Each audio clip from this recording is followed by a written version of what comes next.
A shattered mug. A terrified child. Smoke pouring through a kitchen. And Daniel Osborne unconscious while his entire life collapses around him.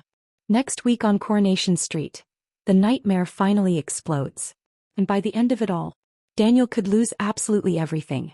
Welcome back to Coronation Street Update, your home for the biggest Corrie breakdowns, emotional deep dives, explosive spoilers, and all the devastating drama from the cobbles.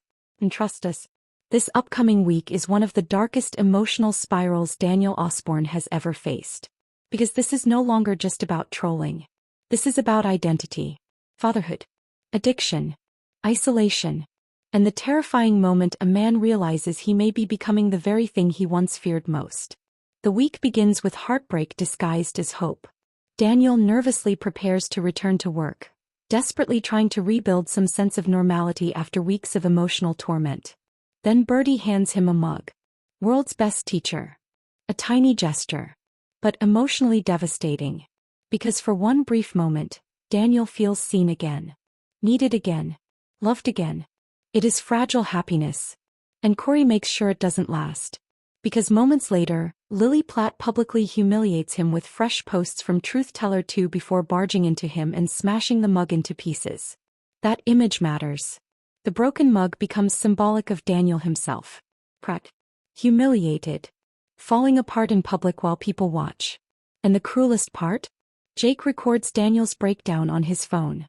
Once again, Daniel's pain becomes entertainment. And that's when things take a darker turn.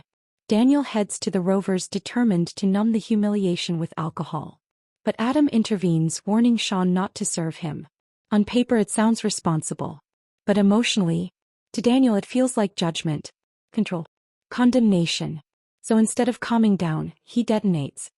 He corners Megan Walsh in the precinct and unleashes every ounce of rage he's been carrying. And honestly, these scenes sound brutally uncomfortable. Because Daniel is no longer speaking from reason. He is speaking from emotional wreckage. The betrayal from Megan destroyed his confidence. The trolling destroyed his reputation. And now even the people around him are beginning to lose faith in him. But then comes the moment that changes everything. Back home, Daniel obsessively scrolls through the online abuse again when something Jody says suddenly clicks into place. The horrifying truth finally lands. Jody is Truth Teller 2. The woman comforting him, supporting him, standing beside him through his breakdown, was secretly orchestrating the entire nightmare. And what happens next is devastating. Daniel explodes. Not just in anger. In betrayal. Because this is emotional manipulation at its most poisonous.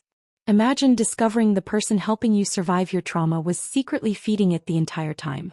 That revelation doesn't just destroy trust. It destroys reality itself. Jody denies everything, of course. But Daniel throws her out anyway. And from there, his collapse accelerates terrifyingly fast.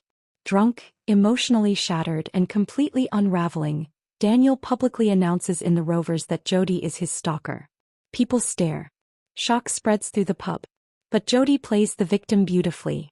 Tears. Fear. Humiliation. Suddenly Daniel looks unstable while she looks wounded.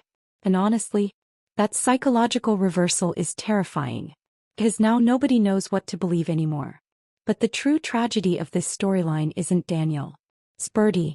While Daniel spirals deeper into emotional chaos, Bertie quietly disappears into the background. Hungry. Ignored. Alone.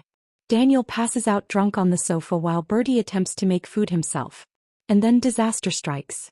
Smoke starts flooding through the kitchen. Just picture those scenes. A frightened child trapped in panic while the adult meant to protect him lies unconscious nearby. It is horrifying because it feels so painfully real. Bertie runs into the street terrified while Daniel remains oblivious. And in that moment, Coronation Street transforms this storyline from emotional collapse into genuine family tragedy. The following morning is even worse. The school phone's asking where Bertie is. Daniel wakes to chaos. Confusion. Fear. Guilt crashing into him all at once. And then Adam arrives furious. The confrontation between Adam and Daniel sounds explosive because it cuts directly into Daniel's deepest insecurity. Whether he is failing as a father. But when Adam invokes Sinead's memory, everything snaps. Daniel lashes out and accidentally strikes Ken, knocking him to the floor. That single moment could change everything. Because suddenly this isn't just about emotional instability anymore. Now there are consequences. Real consequences. Family fractures. Fear. Possibly social services involvement. And perhaps most painfully of all, disappointment in Ken's eyes.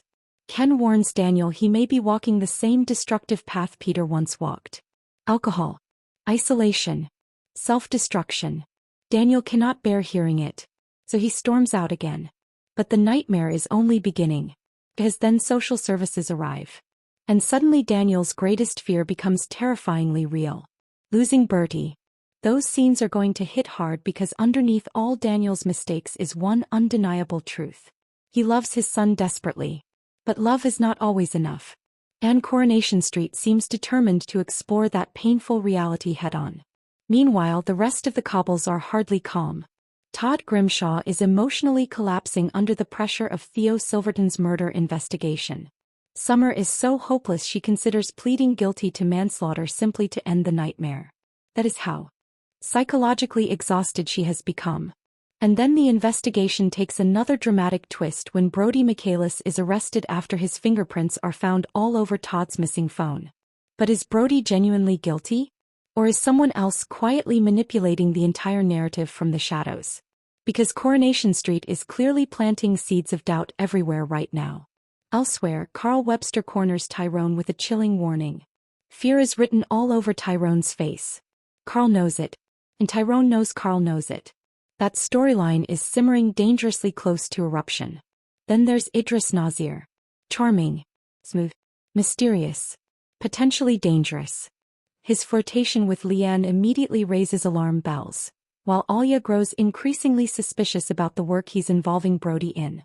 And honestly, Idris feels like the kind of character Corrie introduces right before absolute chaos begins. Meanwhile, David Platt finds himself emotionally cornered by Jodi's manipulative behavior. Even after reconciling with Shona, guilt continues eating away at him while Jodi subtly tightens her grip around the situation. It's uncomfortable, messy, and heading somewhere deeply destructive. But perhaps the saddest subplot of all belongs to Debbie Webster. Knowing her dementia is worsening, she asks Glenda to eventually take over the dementia choir. And the emotional weight of that request is enormous. Because Debbie is slowly preparing for a future where she may no longer recognize the life she built. It is quiet heartbreak. The kind Coronation Street does better than almost anyone. But finally, Sam Blakeman's hallucinations begin worsening again after Hope rejects him. Another vulnerable young character slowly struggling beneath emotional pressure. Another warning sign that the next generation on the cobbles may already be carrying scars far deeper than anyone realizes. So what does all this mean moving forward? Honestly, Daniel's storyline feels like it's approaching a genuine point of no return. The arrival of social services changes everything. If Daniel loses Bertie, the emotional fallout could completely destroy him. And even if he doesn't, can his relationships with Ken, Adam, and the rest of the family ever truly recover after this week? As for Jodi, there is still one terrifying possibility hanging over everything. What if exposure doesn't stop her? What if it only makes her more dangerous? Because manipulative people rarely surrender control quietly. And that may be the most chilling thought of all. So what do you think? Will Daniel lose Bertie? Is Jodi genuinely unstable or purely manipulative? Can Daniel ever recover from this public collapse? And who do you think really killed Theo Silverton? Drop all your theories, reactions, and predictions down in the comments below because this week of Coronation Street is going to have fans arguing for days. And if you enjoyed this breakdown, don't forget to like, subscribe, and turn on notifications so you never miss another dramatic update from the cobbles. Because in Coronation Street, one bad decision can destroy an entire family.